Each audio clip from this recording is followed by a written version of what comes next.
आजको क्लासमा मेरा विद्यार्थीहरूलाई हार्दिक स्वागत। आजको मेरो विषय छ कवि जसयञ्जन प्यासीको परिचय चर्चा। अर्को क्लासमा हामी उहाँद्वारा रचिएको कविता शीर्षक शान्ति सन्देह पढ्नेछौँ।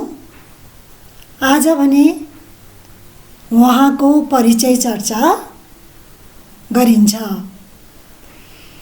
त उहाँको जन्म कहिले अनि कहाँ भयो भन्ने कुरा आउँछ यहाँ। त 14 डिसेम्बर 1949 मा दार्जिलिङको चुङथुङ चिया कमानमा पर्ने सिरिसे भन्ने गाउँमा कवि जसयञ्जन प्यासीको जन्म भएको हो। चुङथुङ चिया कमान तिमीहरूलाई थाहा छ, बिजनबारीको रोडमा यो पर्छ। एउटा कुरा, लेखिका पारिजातको नाम तिमीहरूले सुनेको छौ र उहाँको जन्म कहाँ भएको थियो भन्दा उहाँको जन्म लिङ्गिया चिया कमानमा भएको थियो। र लिङ्गिया चिया कमान र चुङथुङ चिया कमान वारिपारि पर्ने ठाउँ गाउँहरू हुन्।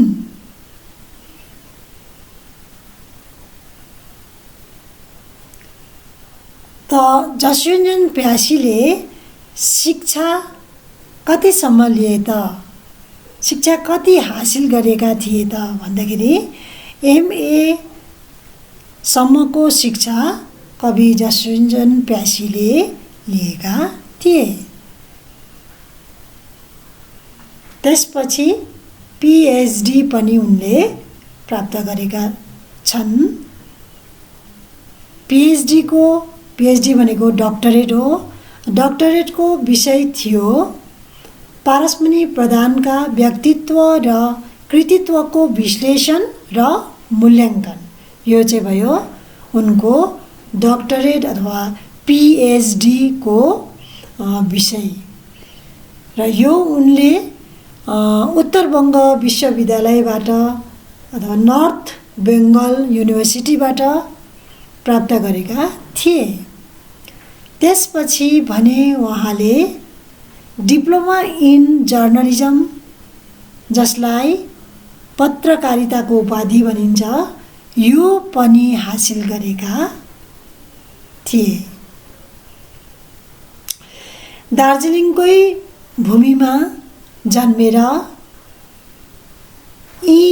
बढी पढी आफ्नो कर्मथलो दार्जिलिङलाई नै बनाउने कवि जसयञ्जन प्यासी सर्वप्रथम आकाशवाणी खरसाङको नाम तिमीहरूले सुनेको छौ। त्यो रेडियो स्टेसन पनि भनिन्छ, खरसाङ रेडियो स्टेसन पनि भनिन्छ। र त्यो आकाशवाणी खरसाङ अथवा रेडियो स्टेसनमा समाचार वाचक अथवा समाचार भन्ने पनि उनले काम गरे। त्यसपछि खरसाङ महाविद्यालयमा अथवा खरसाङ कलेजमा प्राध्यापक अथवा लेक्चरर पनि उनी थिए।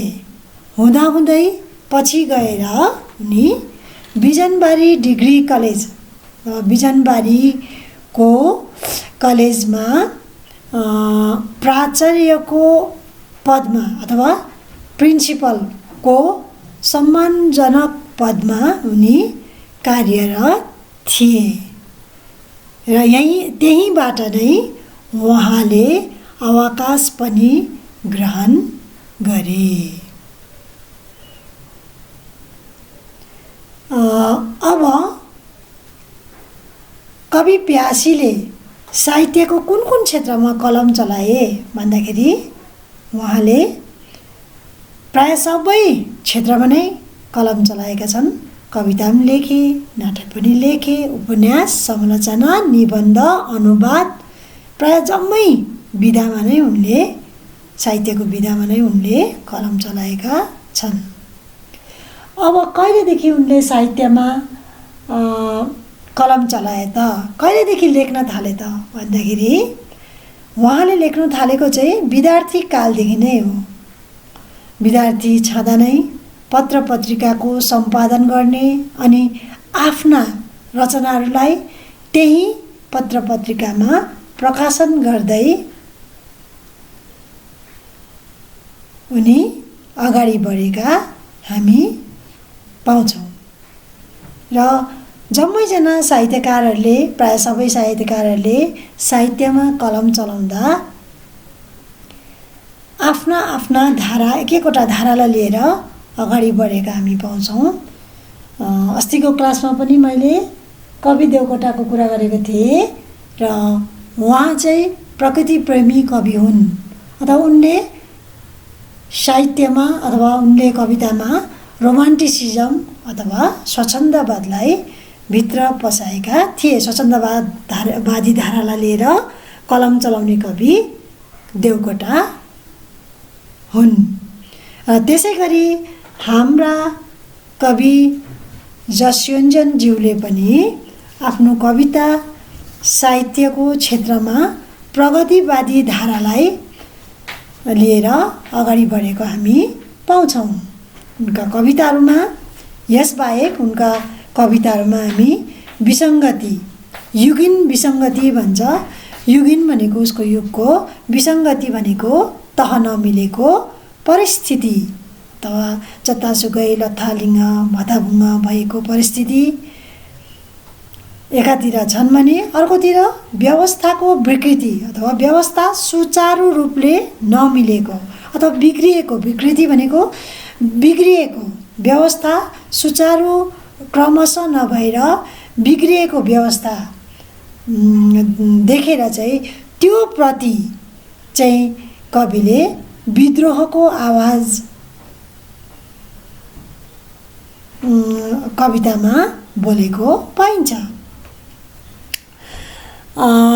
यसबाहेक कविका कृतिहरूमा वर्तमान पिँढीको जुन चाहिँ अन्योलपूर्ण स्थिति छ, वर्तमान पिँढी भन्नाले आजको युवा युवतीहरू, अन्यल भनेको भ्रममा रहेको अथवा धर्मसङ्कट र भ्रममा कता जाउँ के गरौँ मतलब अल्मलिरहेको त्यस्तो खालको स्थितिको पनि उनले चित्रण आफ्ना रचनामा गरेका हामी पाउँछौँ। अनि भविष्यमा अनि अहिलेको सन्तानप्रति, वर्तमान कालको जुन चाहिँ सन्तानहरू छ ती सन्तानहरूप्रति चाहिँ कविले चिन्ता प्रकट गरेका छन्। किनभने हिजोआजको सन्तानहरू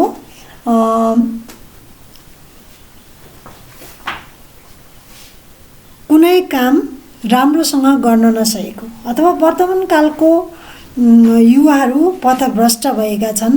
उनीहरू पढ्छन्, पढेपछि काम पाउँदैन, यहाँको राजनैतिक परिस्थिति, सामाजिक आर्थिक जम्मै यति नै परिस्थितिहरू चाहिँ नराम्रो भएको। अनि यस्तो खालको परिस्थितिमा हिजोआजको युवा युवतीहरू चाहिँ पथभ्रष्ट भएर उनीहरू अल्मलिरहेको, त्यस्तो ती परिस्थितिप्रति चाहिँ कविले विद्रोह व्यक्त गरेका छन्। अनि कवि ती युवा पिँढीहरूप्रति चिन्तित पनि भएका छन्। त्यसबाहेक उनका कवितामा अझै मान्छेको बिचमा बढिरहेको जुन चाहिँ रिस छ, जुन चाहिँ द्वेष छ, डाहा छ, ईर्ष्या छ अनि स्वार्थ भावना छ, त्यसले चाहिँ दिन प्रतिदिन अझै परिस्थितिलाई बिगार्दै लगेको अनि मान्छेमा एउटा मानवतावादी दृष्टिकोण अथवा विश्व बन्धुताको भावना अथवा हामी सबै एकै हौँ भन्ने भावना त्यो हराउँदै गएको, त्यस्तो देखेर कवि चिन्तित बनी ती परिस्थितिप्रति विद्रोह बोल्दै कविता रचना गरेका छन्। र उनका कवितामा ठाउँमा हामीले त्यस्तै परिस्थितिलाई विसङ्गति, बिग्रिएको समाज, विसङ्गति, युवा पिँढी पथभ्रष्ट भएको, वर्तमान कालको मान्छेहरूमा रिस डाहा र स्वार्थपन बेसी भएको, त्यसलाई देखेर कवि ठाउँमा आफ्ना रचनाहरूमा कविले व्यङ्ग्य पनि प्रकट गरेका छन्। त्यसबाहेक कुण्ठा, आक्रोश, विद्रोह आफ्ना सबै कृतिहरूमा व्यक्त गर्दै कवि प्यासीले नयाँ समाजको गठन गर्ने अनि परिवर्तनको इच्छा पनि राख्दै कविता कोरेको हामी पाउँछौँ, अथवा कविले आफ्नो कविताद्वारा नयाँ समाज गठन गर्ने अनि समाजमा परिवर्तन ल्याउने, एउटा राम्रो समाज, सबैजना मानिसलाई एकै सूत्रमा बाँध्ने त्यस्तो खालको समानताको समाज गठन गर्ने प्रयास उनले आफ्नो कृतिहरू मार्फत गरेको हामी पाउँछौँ।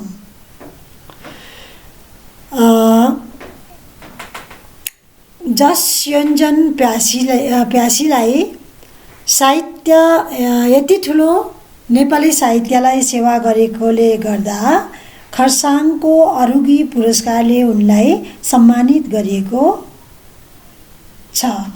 अर्कोतिर यसै गरी आकाशवाणी नाट्य लेखन पुरस्कार पनि उनले पाएका छन् भने शान्ति सन्देह कृतिको लागि उनलाई सन् 2004 को साहित्य अकादमी पुरस्कार पनि प्रदान गरिएको थियो। 2020 सालमा MCQमा प्रश्न आएको छ,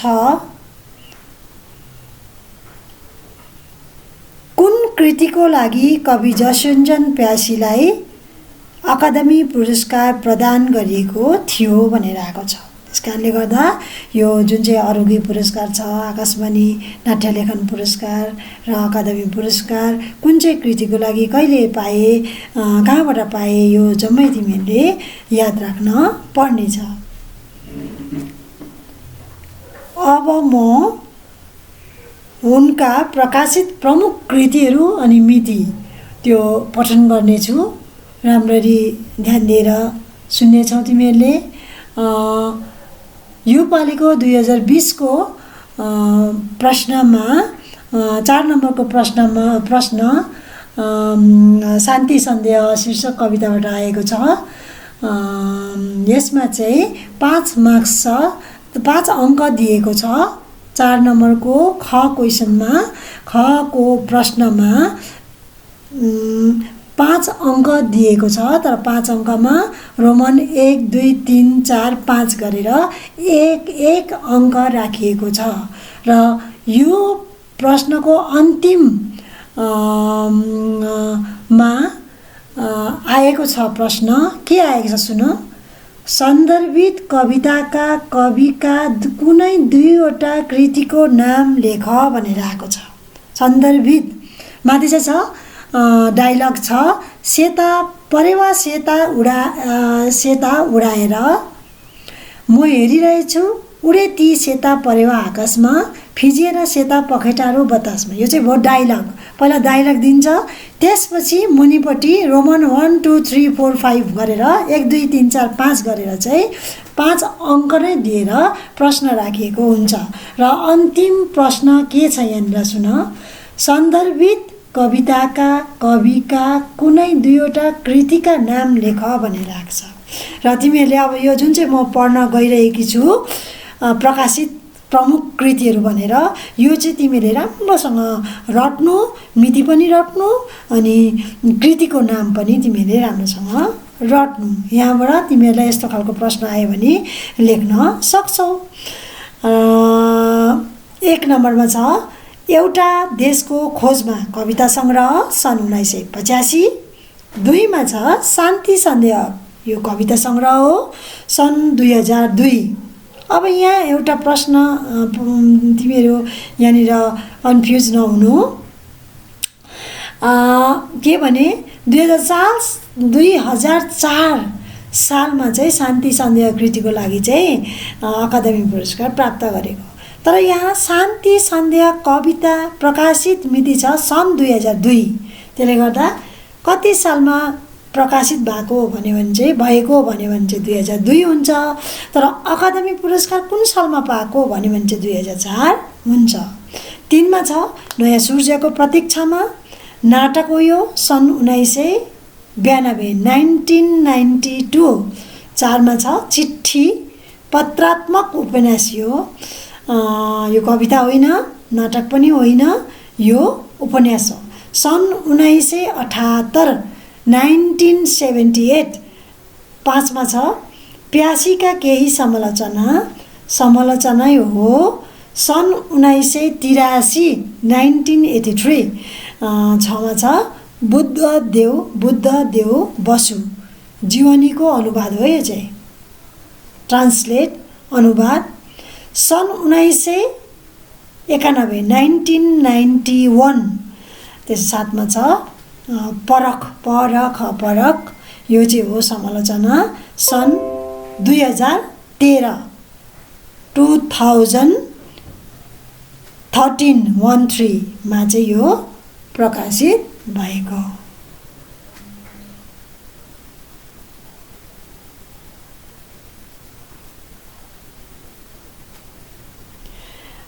यो चाहिँ हो कवि जसवन्तजन प्यासीको परिचय चर्चा।